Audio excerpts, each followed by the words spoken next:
Les donations mobilières sont, au choix des parties, enregistrées ou non auprès des autorités fiscales belges.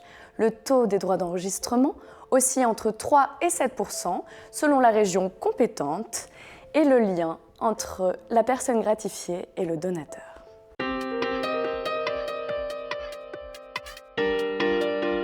Si la donation mobilière est réalisée auprès d'un notaire, belge ou étranger, elle est obligatoirement enregistrable auprès des autorités fiscales belges.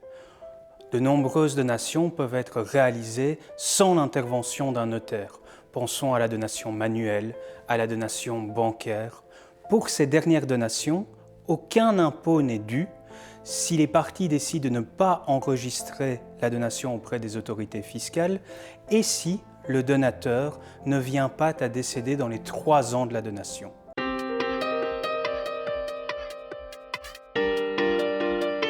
En cas de décès du donateur dans cette période, la personne gratifiée sera redevable des droits de succession.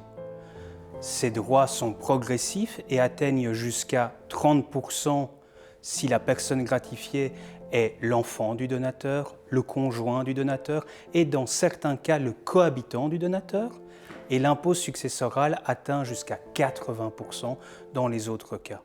Le risque fiscal d'un décès dans cet intervalle peut être couvert de plusieurs manières. Parmi celles-ci, le recours à une assurance spécifique couvrant le risque des droits de succession. Le coût de cette assurance est bien inférieur aux droits de succession couverts et même aux droits d'enregistrement.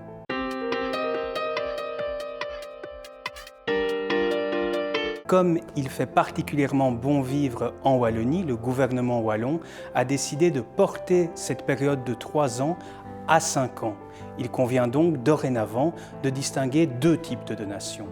Les donations mobilières non enregistrées réalisées avant le 31 décembre 2021, celles-ci restent régies par le délai initial de 3 ans, et les donations mobilières non enregistrées réalisées à partir du 1er janvier 2022, qui seront régies par la nouvelle période de 5 ans. Cette extension visait à favoriser l'enregistrement des donations mobilières. Il n'est pas exclu qu'elle favorise plutôt la souscription de produits d'assurance vie couvrant le risque de droits de succession.